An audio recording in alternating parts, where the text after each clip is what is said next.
So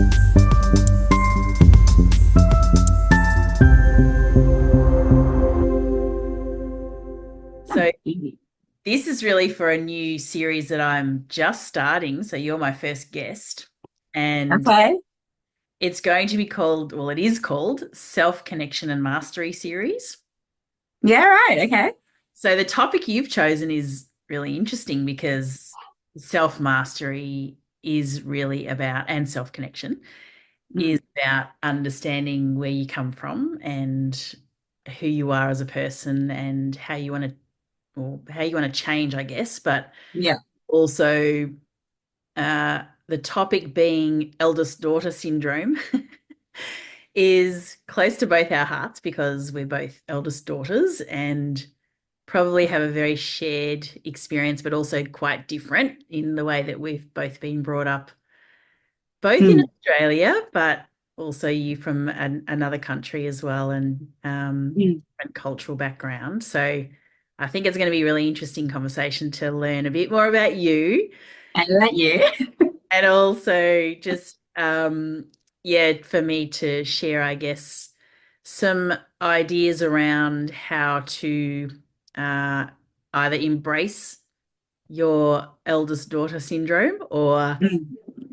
or reprogram yourself to remove or move away from that identity. Yeah.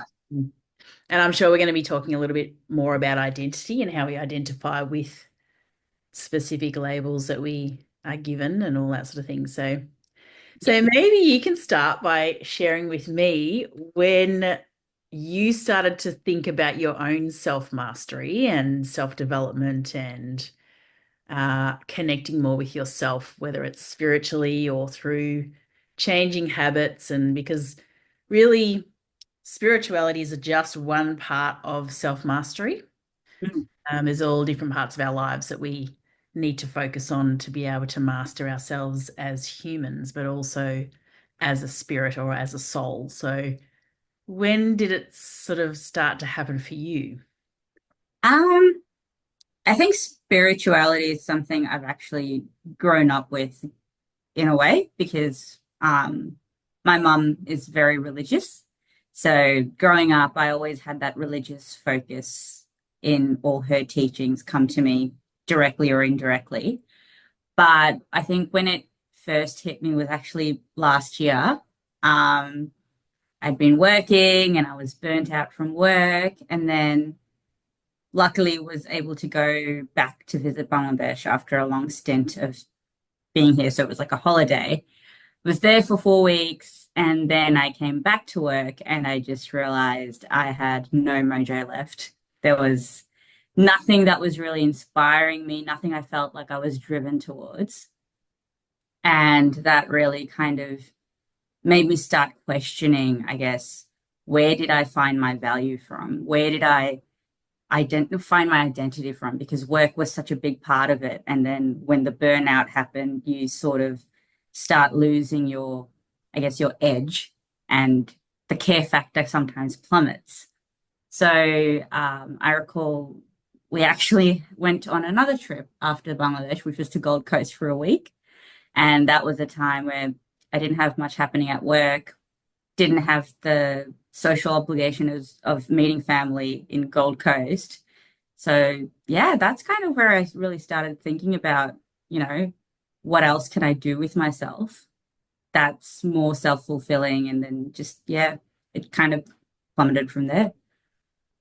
So, do you think that your, I guess, work burnout was a bit of a catalyst in pushing you into a new direction? So, you started thinking about, well, because you had some downtime being on holidays, started thinking, Mm. or you had time to actually reflect on different things that were happening in your life at the time? Definitely. And we can touch on this a bit later, but work was also a huge part of my identity.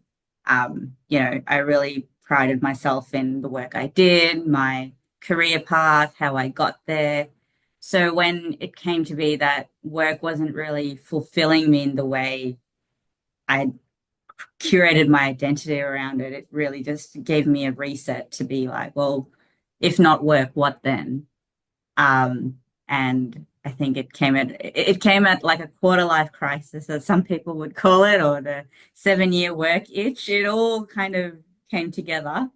So yeah, no, the time off, I think when I realized, oh, I'm having all this time off, but I'm not really enjoying my time off, because then like it suddenly I guess I'm distant from what I identify myself as. So just kind of initially thinking about filling the void, but then thinking, why is this a void? Why is when I'm separated from work, why do I feel a void inside of me?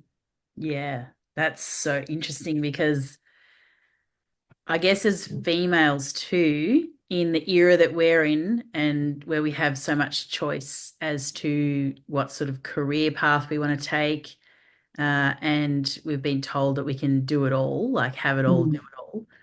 Um, do you think that that pressure that we put on ourselves, and a lot of it is our own pressure that we put on ourselves, but do you think that that is happening a lot more now for women your age too? Because obviously you're in your late 20s and you're moving into a new phase of life. I think it's actually happening more for Mm. your age because of that pressure to work, to have a career, like to establish yourself as an independent woman and really I guess that also stems from how we're raised as well.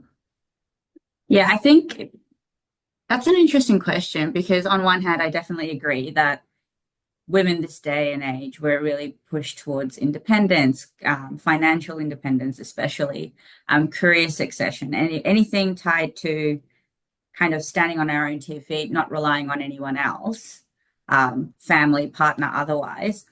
But I think recently as well, with the rise of social media, there is elements of us seeing lifestyles where we're seeing not women necessarily having it all, but women choosing to go down a path of, self-enlightenment, self-mastery, kind of learning to also decentralize work. And so we're kind of stuck at this crossroads where we're like, on one hand, we've been told all our lives to focus on work, focus on our career and develop ourselves. And luckily for me and many women I know, we've been able to do that. And then we're also being told there's more to life than just work. Like there's your mental health, there's your physical health, there's all of this that can enrich your life. And now we're thinking, okay, when we start identifying what we don't have, we're starting to find this void within us. And yeah, it's been interesting. Some people I have spoken to, they get to this, 6, 7 years into their career, and they're like, is this the rest of my life? Mm, I've worked so hard to get to this point. And if I push on, I can push on, but is this the rest of my life? yeah. Or is there more to it? Yeah. Mm. So, in relating it back to the eldest daughter syndrome, Yes. you're the eldest daughter of two children, and I'm the eldest daughter of four children, but I'm not the Mm. firstborn, I'm the secondborn, but I'm the eldest. Mm. And I know that from a young age, I was very much relied upon by my mother, particularly Mm. for Yeah. both emotional support and physical support, because she became a single mother when I was aged about 9. Mm. And so I, from that age, was really helping out a lot, around the house. And the expectation was that I would be, sort of like the second mum in a lot of ways. Yeah. Mm. Which was quite a lot to take on from a young age, and I didn't realize how that would impact me later on, taking on that responsibility, I suppose. But I think it made me grow up really fast, like Yeah. faster than I probably would have if I had a normal childhood where I was just able to be a kid for a bit longer. Yeah. Yeah. Yeah. Yeah. Um, but I think that it has definitely shaped me as a person in terms of what my resilience skills are and being able to manage myself and other people and be able to relate to people. So how has your upbringing as an eldest daughter impacted you? Um, so like you mentioned, you're the first eldest daughter, but you're not the oldest. for me, I'm the oldest child and the oldest daughter. And I think the interesting thing with mine was, first of all, I wanted a sibling. I like that was something I wanted. So, and secondly, the gap between me and my younger brother is 8 years. So I was Yeah. wanting it's a big gap. So I think when I became an older sibling, I kind of went into it knowing I wanted it, but not necessarily knowing what the consequences of that would be. So I think a lot of my thoughts in taking on some of those responsibilities and roles were like, I am doing this because I wanted this. And a lot of it was me kind of from a young age being like, yeah, I wanted to be an older sibling. So this makes sense that I'm an older sibling. It makes sense I'm doing this. I think I didn't recognize that maybe this is not the norm for quite some time, that, from a young age, you would take on those responsibilities or those, like, not everybody goes through that phase because not everybody obviously is an older sibling. But yeah, growing up, obviously, with such a big age gap, my parents probably put a little bit more, um, like they trusted me a lot more with a lot more of things with my little brother than they would have if we had a small age gap. Um, so that definitely built up a lot of responsibility, resilience, problem solving, I think is one of the big ones. Like when something goes wrong, just kind of having an awareness of everything around you, taking stock of what the problem is, what are the solutions, what's worked, what doesn't, and you just kind of keep a tally in your mind. So problem solving is definitely something I've learned being the eldest daughter. And I think that's also led into my career path, which is engineering. Um, but yeah, like, What sort of problems were you solving? oh, it could be, I mean, like when a child's an infant, like he's crying. Why is he crying? Is he hungry? Is his nappy needing to be changed? Does he need attention? And then, you get to the toddler stage and you figure out, maybe if he's running off with an egg and cracks it onto the carpet and sees our reaction, he's going to think, oh, that's a new reaction. Let's go for another egg. So that's something that actually happened, with him. So kind of knowing what he's looking for and then either managing his behavior and managing the environment around him to, cater to him. So yeah, definitely resilience just comes with, I think, experience. You go through repeated cycles of certain things Yeah. and it bothers you less, you'd hope, or you build systems around you for it to bother you less. Yeah. So what sounds like you were given quite a bit of responsibility Time for to time, yeah. looking after your younger brother. What other sort of expectations were on you, do you think, as the oldest daughter specifically? Oldest daughter. I think, and it's interesting, I wanted to touch on this a little bit later, but the daughter aspect, I think, didn't really play into my me growing up. I mean, it did obviously because I leant towards the more household aspect, but some of the other responsibilities was as my brother was growing up, and academia is a massive thing in our family. Um, we're migrants, so there's a belief that we have to work hard, harder than the average Australian, maybe, to perform well in the systems that we have in place. So, as I was expected to perform well in academia, I was also expected to not only be a role model for my brother in that academic space, but also support him in his academic endeavors.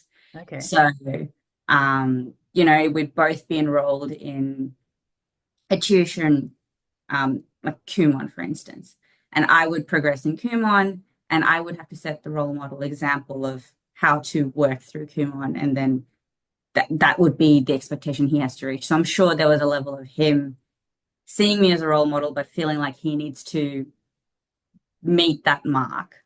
But then Yeah. I had to set the mark.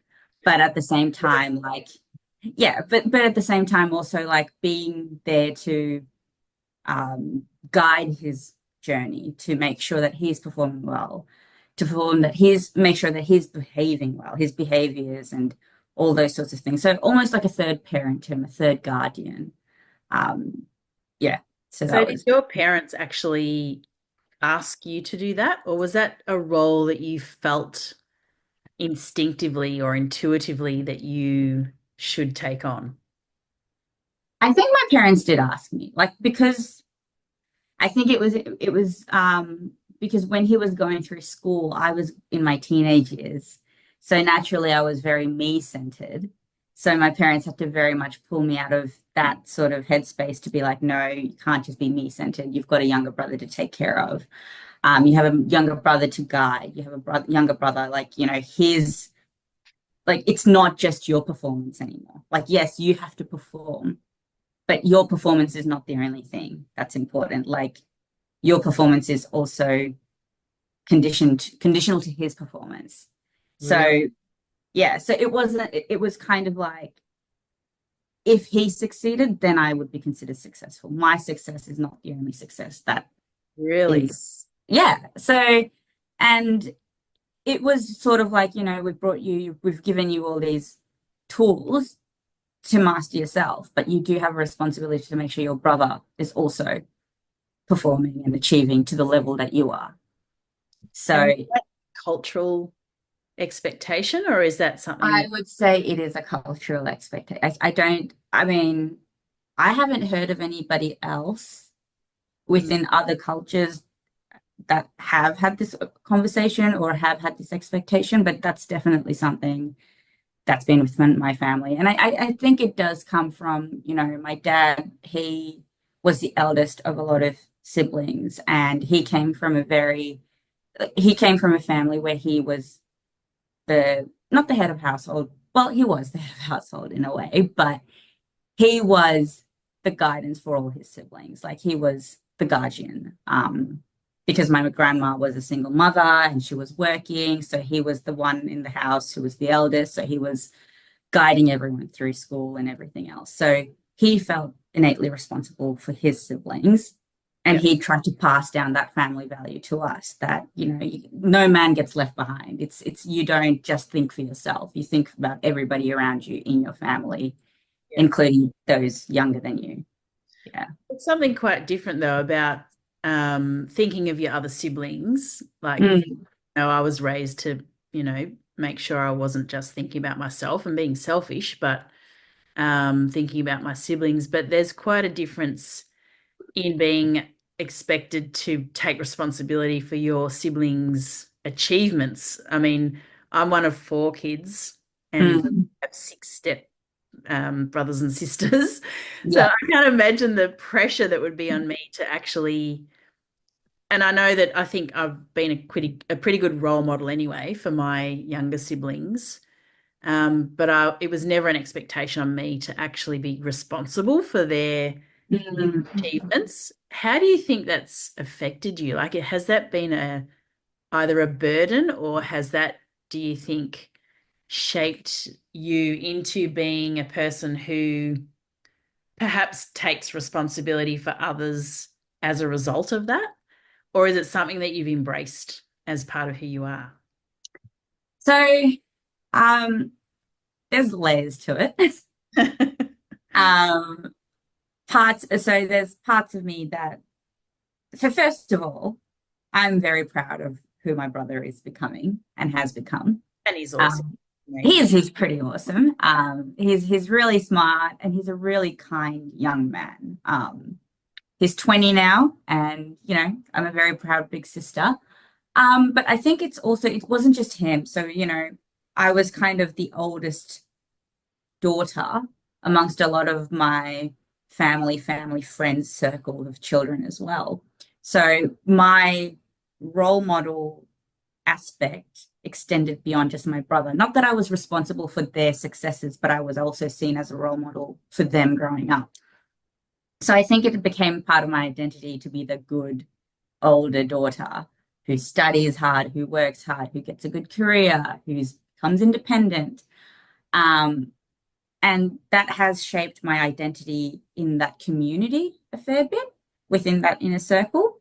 Yep. But yes, as you're saying, it does then lead towards me taking on responsibilities that I may not have taken on if I wasn't constantly in that mindset of I need to look after others, I need to take care of other people. So it has, I think, conditioned itself innately for me to become someone who is always thinking of others, sometimes at the detriment of myself.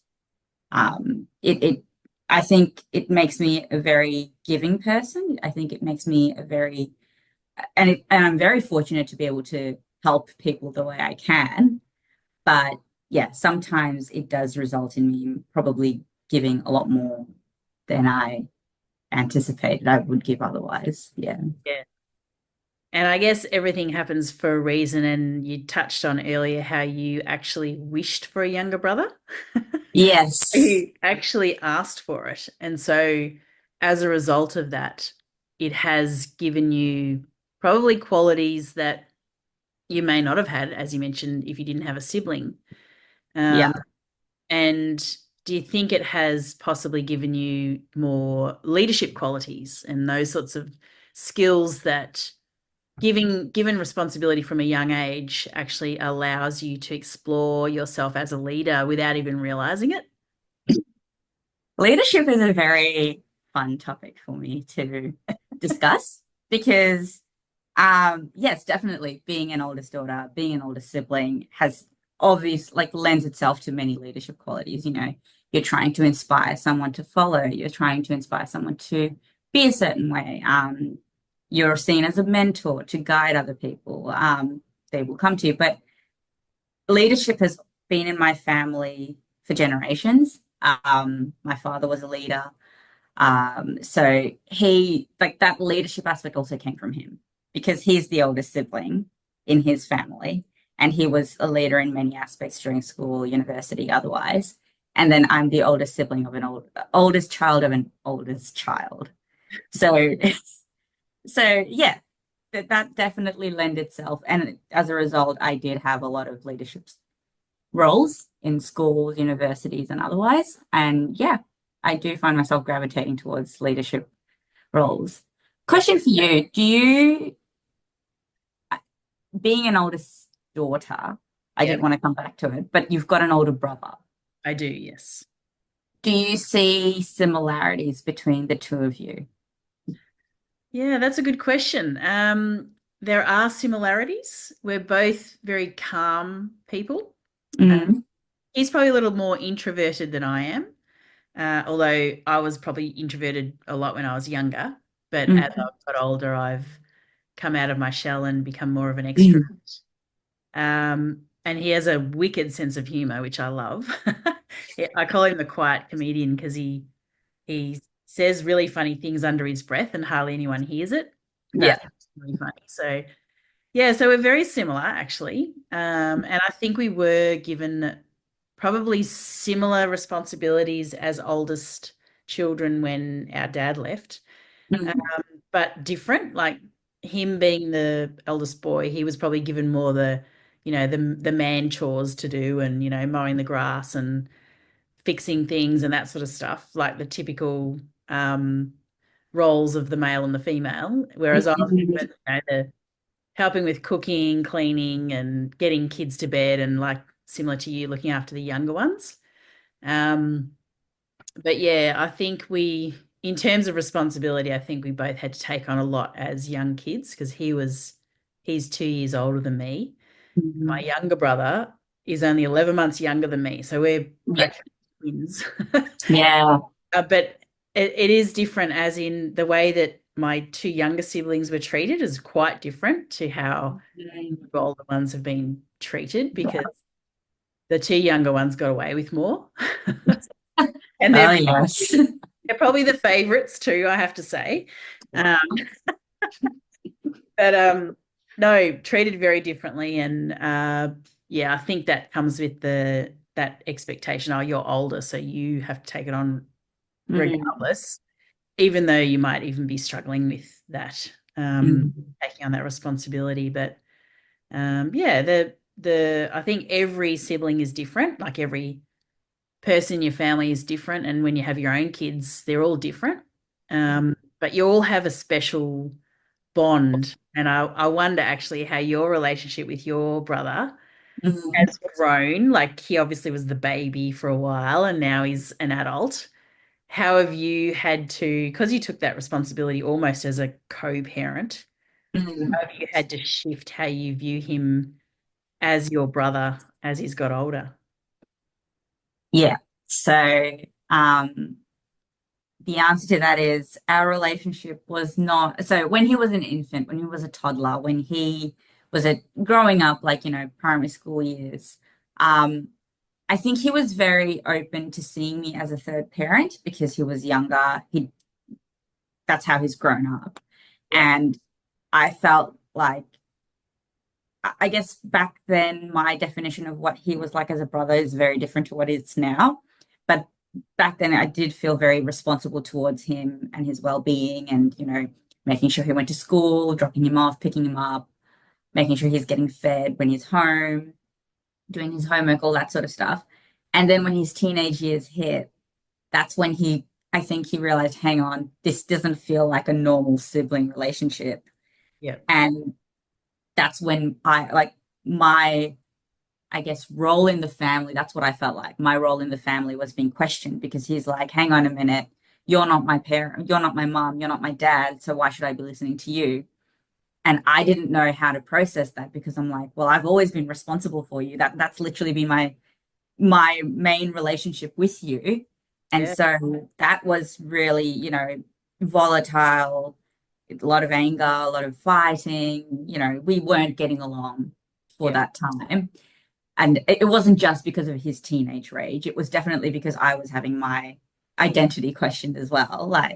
Yeah. Um, and then when I moved out of home, when I had that physical distance where I wasn't watching him do things and being like, that's wrong, but I can't step in. And then I'm like, oh, my voice is feeling like I feel like I'm being smothered. I can't do anything about it. When I was able to physically remove myself from that, it gave enough distance for me to re-evaluate what being a sibling is. Yep. And that's, I think, when our relationship drastically improved because he no longer felt like he was being smothered. Yep. I no longer felt like I was expected to be like, obviously, I still felt like I was an older sibling. I could guide him, but I didn't feel like I was responsible for all his behaviors and things he was doing. And that really helped build our relationship to be what it is today, where, he's an adult now. He can make decisions for himself. All I'm here to do is to guide him. And I think he respects my thinking and my opinion a lot more now because, first of all, I'm not breathing down his neck. But secondly, I think, he's matured enough to realize what I was going through at the time he was a teenager, he's now going through. And he's like, okay, I understand where she's coming from. So it Yeah. has been a matter of time and perspective changing. But yeah, those earlier years, those middle years were tough. Yeah, well, taking on a teenager when you're Yeah, yeah. already a young adult yourself, that's a lot to take on.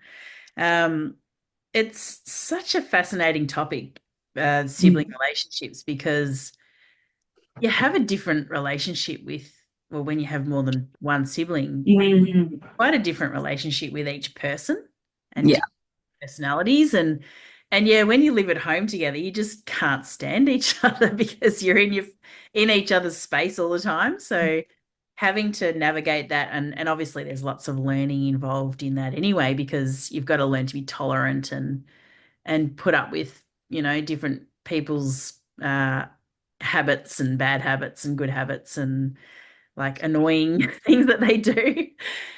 And that's all part of learning and how to get along with people. But how did you how did you manage that identity shift? Because all of a sudden he's right.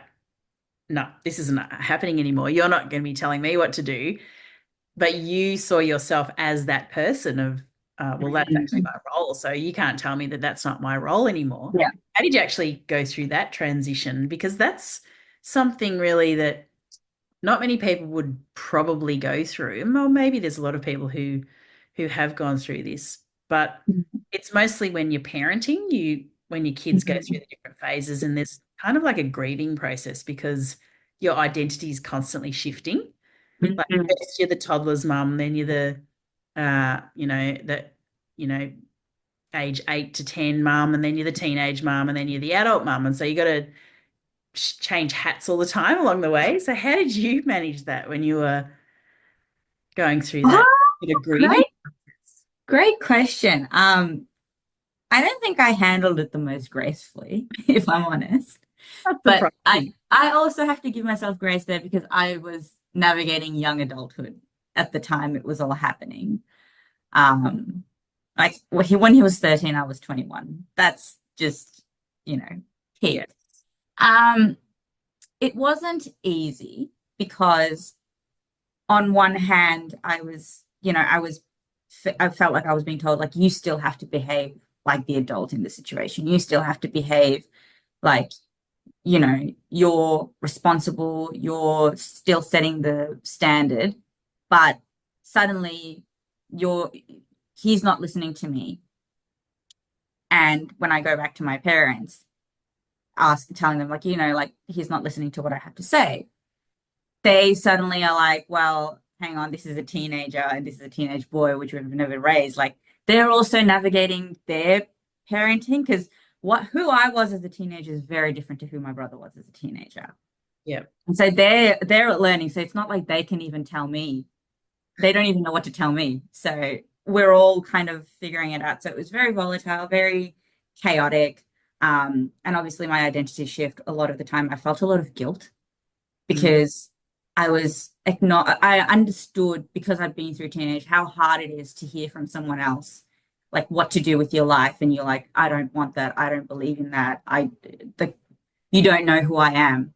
Yeah. So I felt like on one hand I was telling him the exact things that I hated being told as a child, and I just come through that phase. Yeah. So how could I felt guilty because I felt like I wasn't even being authentic to myself because I'd just come out of that. So you were playing a role that you That I weren't. didn't necessarily feel like I wanted to play anymore. But I felt like I had to play because I'm still the adult in the situation. So I have to think like an adult in the situation. Yeah. And obviously, the way I'd reacted to like the way I had reacted to being parented in a certain way was very different to my brother. I was very, I think, like I was obedient. I listened to what my parents had to say. I didn't talk back. I didn't offer my thoughts and stuff. But as a result, I became very, like muted. I kept to myself. I kept my thoughts to myself. I kept my emotions to myself. Um, my brother's not like that. He's very opinionated and he will let you know when he's thinking something, like he's very vocal. So Yeah. that was another thing I was working with. I'm like, oh, I'm not sure how I work with somebody who is so open and vocal with their thoughts and emotions and feelings. So that was another like shock to my identity. I'm like, I wasn't like that as a teenager. How do I function with that? So I think I almost learned how to parent a teenager as my parents were also parenting a teenager. Mm. So the best way, and I'm not taking this away from any parent ever, but I do feel like I have raised a child. Like Yeah. I've You've already already got raised one parenting child. skills. Yes. Do you Yeah. think somehow, though, that because you were put in that position at such a young age, do you think that your young years were sort of taken from you in some ways? And maybe that your brother was, well, we're all mirrors, right? Your brother was showing Mhm. you that there's another way to be. Do you think that, I suppose there's two questions there. The first question is, yeah, do you think that in a lot of ways, because I feel that myself actually, that Mhm. I was in a lot of ways robbed of being a kid, like being a Mhm. happy-go-lucky. I was a very happy-go-lucky kid and still tried to be that, but then I was put in a position of responsibility where I had to be the adult as well. Mhm. I didn't really know how to be a kid. And then Mhm. that probably came through a little bit older as I got older and into my 20s, and I had my freedom and left home and started Mhm. studying and all that. It's probably came through in different ways then, where I was trying to explore who I was. And for that's probably been an ongoing process for years now is who actually am I? Because I feel like the person that I was or wanted to be was taken away from me in some ways because unintentionally and probably unconsciously, very unconsciously, being put in a position where you have to be the adult as a child it really does take that away from you. So that process of rediscovery, and I think a lot of people feel this, is Mm. that connection with self again and understanding Mm. who you are, when Yeah. actually I was supposed to be a kid, not parenting my sibling. Mm. It's a That's a very, I very mean, it's a very serious topic no, no, to. no, no. That's a very interesting question. No, no, I appreciate that because, and I think there's a link here, and I'm trying to find it, but I think that whole, not living out your child year, like your years where you're a child, your innocence, your younger years, that, oh, first of all, 100% definitely felt that. I think there were times where I was not robbed of being a child, but there were times where I didn't feel like I could be safe to be a child because that the space wasn't there for me to feel like I could be authentically a child. And You had to be responsible. to be responsible, and I had to be responsible. I had to be serious. I had to always consider other people before myself. And that's lent itself in many ways to a lot of different behaviors that I'm still working through, like I'm starting to work through now. But Yeah. I think another thing for me that was very prominent, and this is more leaning towards the cultural side of things now, is I both became an I was both an older sister and a migrant in the same year. So I moved to Australia the same year I became an older sister. So my life and my identity shifted twofold in a single year. And what that meant was my home life never really reflected my outside social life. And I don't know if this is a blessing or otherwise, but it almost created not a split in my personality, but who I was at home and who I was outside in school and in society almost became two different people. Yeah. At home, I was a bit like I was, very responsible, very listening to parents. Not that I wasn't listening to parents when I was outside, but I was a lot more, probably more childlike, a Yeah. lot more playful, a lot more bubbly in that outside world. And I think growing up and trying to balance that, it was like living two different lives and trying to marry them together. Again, a whole different topic about identity crisis there. Like that's a whole different thing. But Yeah. I think that almost saved me in a Mm. way because I was still able to live out my childlike years in some format. Yeah. And I think that lends itself very much to who I am still now. Like I tend to be very friendly, very open, very bubbly.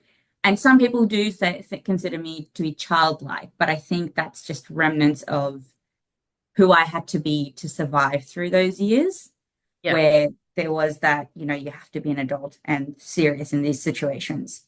But then how do you balance it out? You find ways to outlet that Yes. inner child. And that comes in the form of my social interactions, my hobbies. And now that I'm like, in a space where I can merge the two together, that's been another identity shift I'm working through now as well. So to answer your question, yes, I did feel somewhat robbed. I think there was elements that I probably could have benefited from being a child at home. Um, because I'm still creating a home for myself where I feel like I can be authentically myself. Yeah. And that's something I struggle to find sometimes in home environments. Mm. But at the same time, being that bubbly persona outside and being able to live out that childlike wonder and innocence gave me that balance that I think I needed at that time. Yeah. I was the same. I channeled my childhood or my childlike ways Mm. to art and Yeah. sport. I, Mm. I lived for art and sport, and that was it. And Mm. that was my sort of my escape, I suppose, Mm. from the responsibilities and the adult stuff that was going on around me. Mm. Um, and yeah, it was my lifesaver as well, and still is. I still play sport, I still do art, and have hobbies, and it's so important to have those. But it just sort of what you were just saying then really piqued my, I suppose, my career now is about helping parents learn to play more with their kids, because play is such an amazing way of connecting with your kids, but also with yourself, because that's our inner child is the person that we actually are.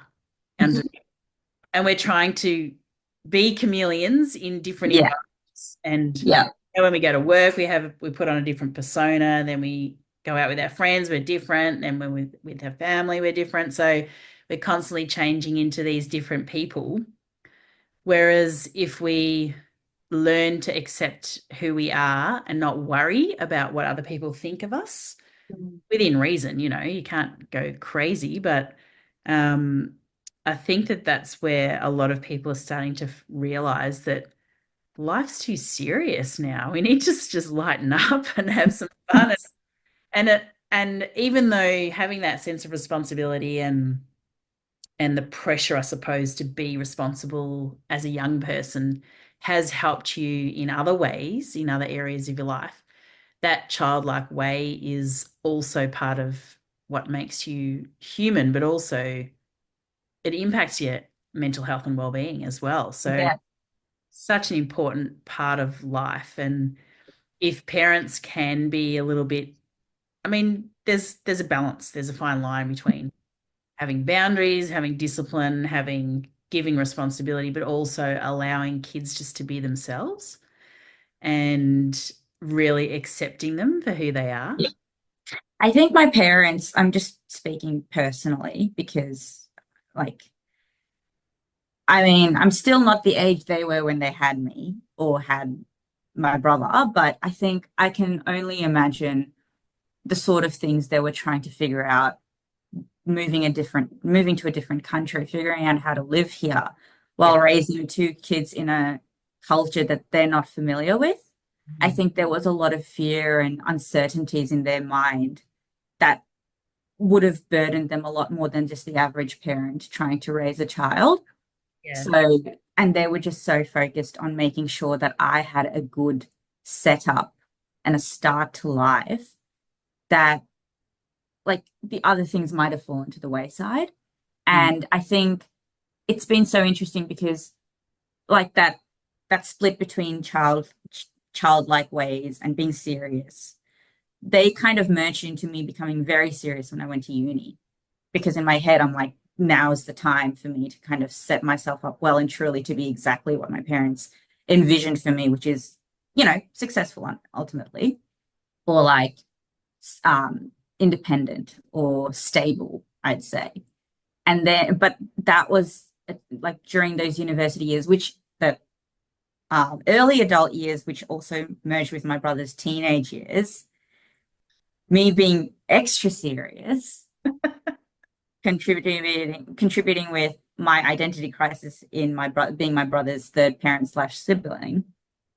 It all like that was probably some of the harder years of my life, I'd say, that high school and university era, because then when I got the job, when I moved out of home and I started reconciling all of these things together, I'm starting to feel a lot more empathy for my parents and what they must have had to go through to try, like, what I like, where I've come from has made me who I am.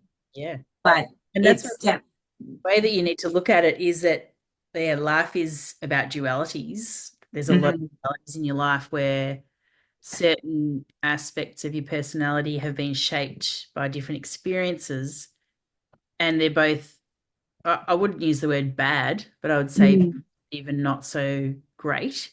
mhm, And often the greatest learning that you have is through the challenges anyway. But mhm, parents are always doing the best job they know how to do, because parenting is mhm. like you said, feeling your way, and you don't really know what you're doing, Yeah. sort of working it out as you go. But it's also really important to remember that oh, I lost my train of thought now. I had a really good point and I've forgotten it now. Yeah, just in terms of them giving, oh, that's right. I was going to say they were probably very conscious of your safety and your brother's safety. And that's a very strong instinctive thing that all parents have to keep their kids safe. And so by giving you that responsibility of being his other parent, not so much a parent, but I suppose a almost like a bodyguard or a guide. Mm. That was their way of providing safety for you and for him. Mhm. And it's probably Yes. where a lot of it stems from. And obviously, with our personalities, we all have fears and desires and egos and everything. And the biggest fear for parents is their kids being safe. So it sounds like it may have come from that space as well. 100% safety was a big concern there. No doubt about it. For sure. Yeah. No, it's yeah, good Do you want to findings. ask me any other questions? Um, yeah, no, I mean, like I think because I touched on the cultural side of it a little bit, I did want to ask, like, have you observed this sort of like in the Australian culture, I suppose, where maybe like school and home life might not be as dissimilar as someone from a migrant family might be. Um, where did that identity like disconnect for you happen? And I know you touched on it a little bit with like sports and arts and stuff. Yeah. How did you start merging the two together? At what age were you feeling like you could start doing that safely? And Wow. was there a point in your life where you felt like you could start doing that? Wow, that's a big question. Um, well, yeah, I wouldn't say that there was that much difference. I think I was probably never comfortable being myself at home, because I had my siblings were could be quite nasty. Like Mhm. there was a lot of sibling rivalry. And I think that's pretty normal. Like you get bullied by your siblings, a lot of people. Yeah.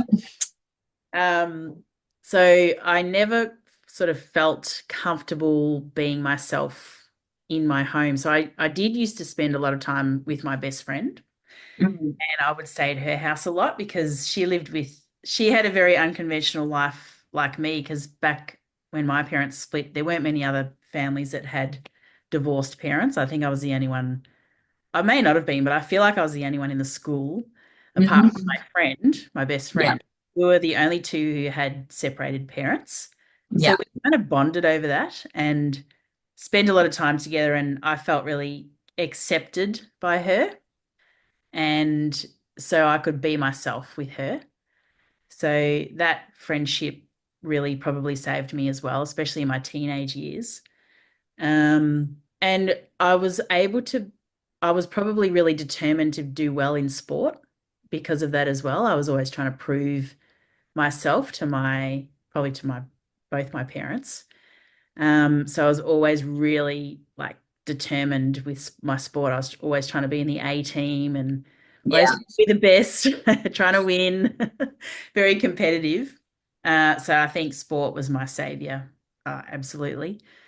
Um, I think that, to be honest, I think in the last 5 years is the only time in my life where I've actually started to learn who I am and to feel comfortable being me, because I got married fairly young and I sort of morphed into that identity of being a wife and being a mother, and being all these different people to different people.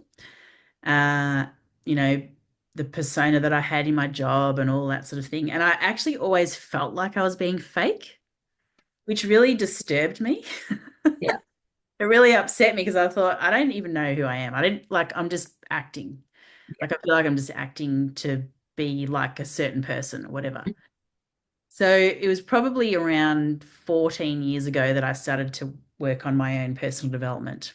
And Yeah. I've invested a lot of time and a lot of money in understanding who I am, what my purpose is, for being here, and also how to actually manage the different things that I've been through, because I've been through quite a few traumatic experiences. But to be able to learn who I am, I had to actually go through all that and figure out why it actually happened and why I am the way I am.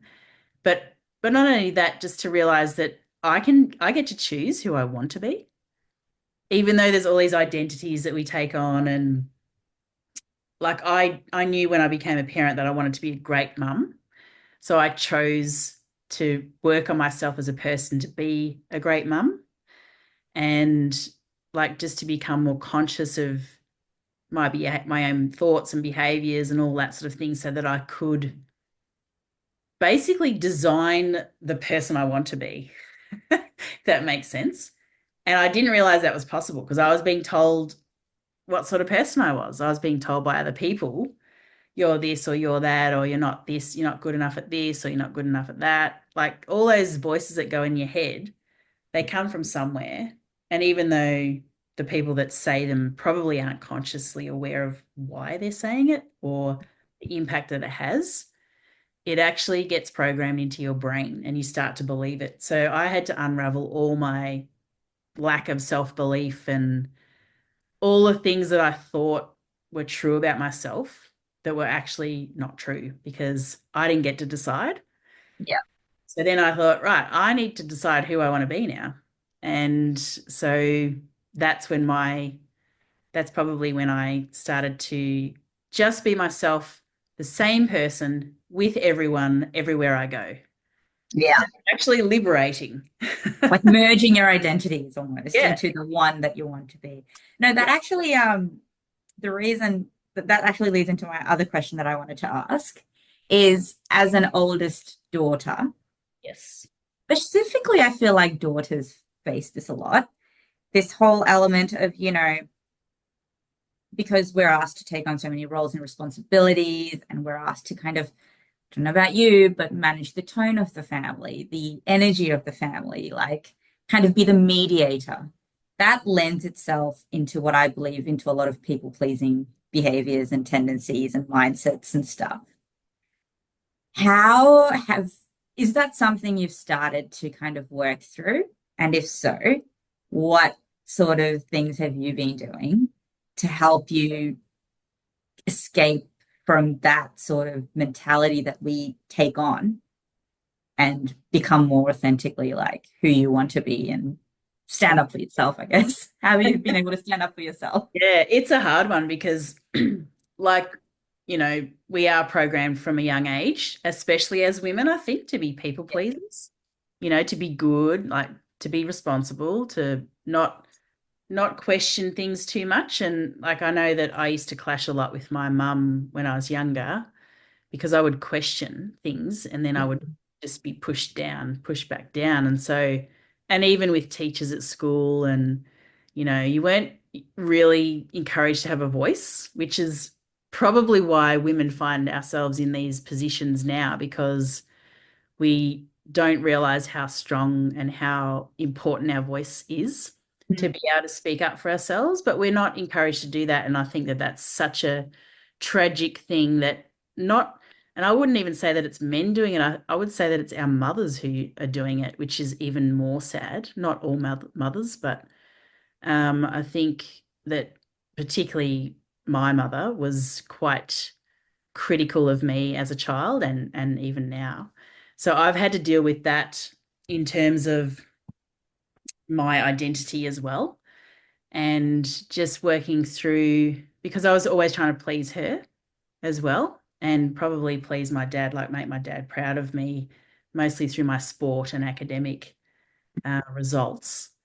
Um, and so, yeah, that's been a programming I've had all my life. And so it's been really hard for me to uh, unravel that. And I think I'm still learning how to do that. And the way that that's happening to me now, though, is it's quite frightening actually, because not so much now, but since my marriage broke down, I have been experiencing what you would call tower moments of things that are happening to me to show me that I need to speak up to myself for myself.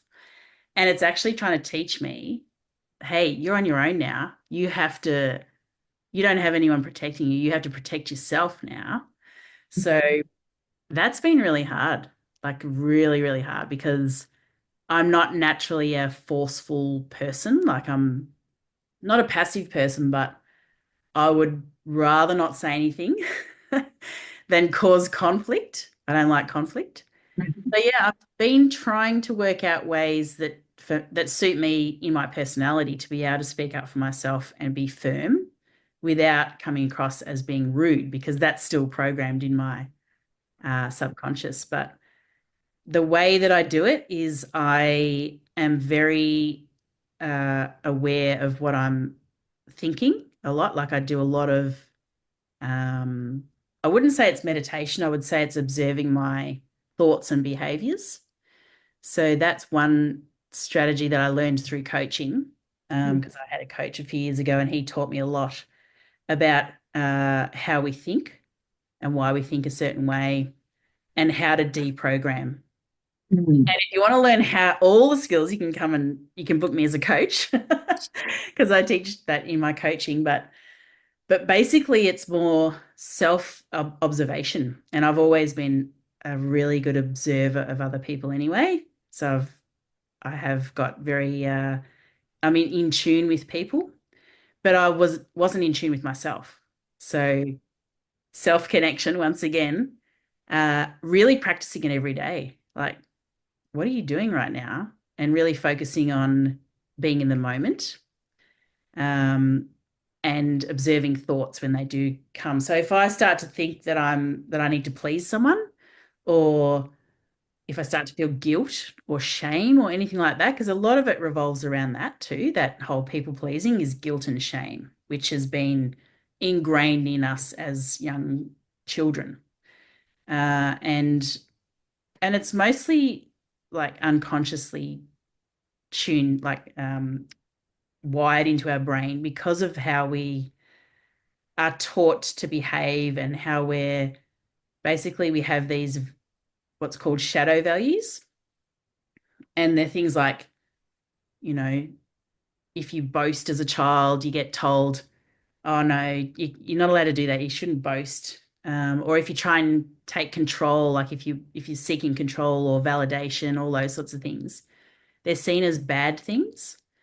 Um, and so, because they're pushed down in your personality, part of you wants to find them again, but you do it in different ways to please the person who's pushed it down. It's kind of hard to explain, but um, yeah, so to overcome that, really just being aware of those traits in yourself, but also if if you're trying to please someone else, why? Questioning it. Why am I trying Mm. to please this person? I can't control that person. I can only control myself. Yeah. So, and my responses and reactions to them. So if they're seeking my validation, why are they seeking my validation? Why do they need my validation? And why do I need to give it to them?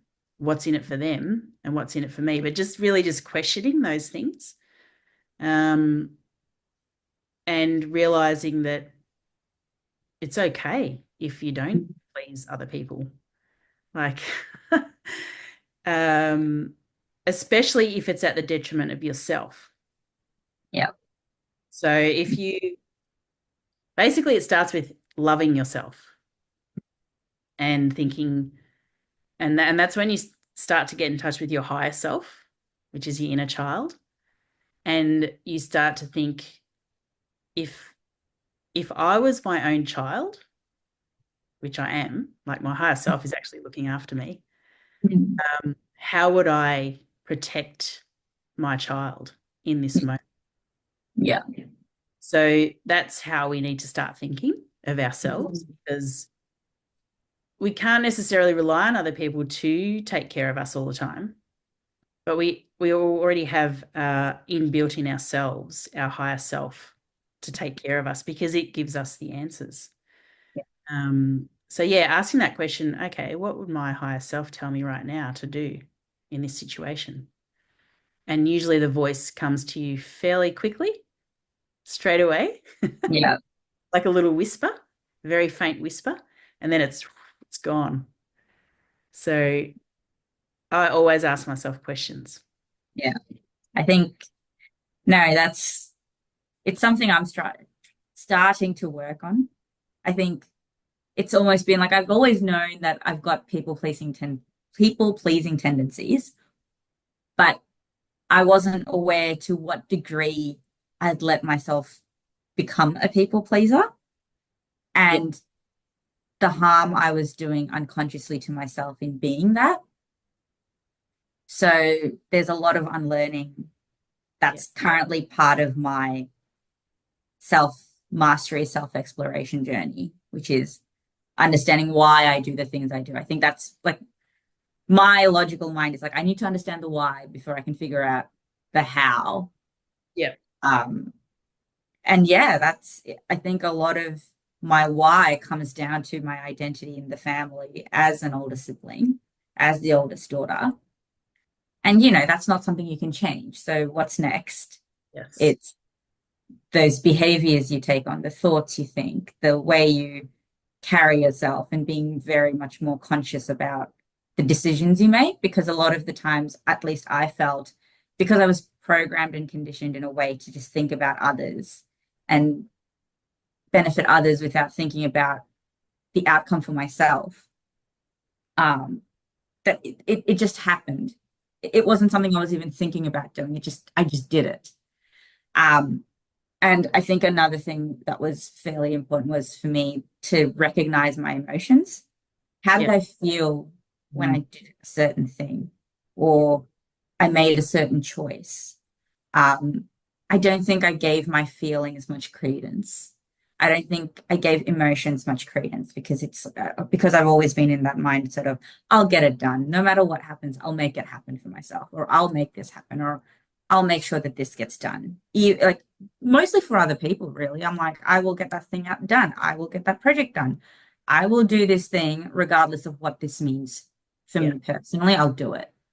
And then I kept making these decisions over and over and over again till it came to a point where I'm like, if I continue down this path, yeah, I I, I don't think I don't think I'll get any much further in life. I think I'll be stuck in a cycle of just doing things for other people. And that's kind of now starting the process of, well, listening to the voice of, what would I want? And that's such a massive question. And I think it's overwhelming when you ask it to yourself without knowing what you're even looking for. So, yeah. Absolutely. Everything you said is so true because everything comes back to how you feel and your emotions and being in mm, touch with those. And there's a new, well, it's not really a new discovery, but there's a lot of science around now that there's another I, which is the way that we respond is impulsively, instinct, mm, intuitively, and introspectively. So mm, introception is that it's a signal that goes to the brain that tells your brain how you're feeling, mm, is how I understand it. And it is so important to be in tune with that as well, like you've mm, just mentioned. Because if people pleasing is making you sick or it's giving you anxiety or if it's something you feel obligated to do, then that is a signal telling you that you need to change that. Like you need to think about yourself. But we're not raised to think about ourselves. So this needs to change as well because it's not an ego thing. mm. It's it's absolutely about being in tune with who you are so that you can be a better person for other people, Yeah. but not pleasing the other people because some people can never be pleased and are never happy because they're choosing not to be. Yeah.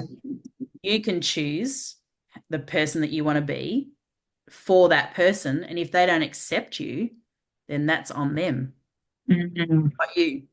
yeah. Because you don't have control over how people accept or don't accept you. So And I think that that's another area that a lot more people need to become familiar with when trying to make friends or trying to stay friends with people, because when we go through life, and trying to please parents as well, when we go through life, our friends can change a lot over time as we change as well.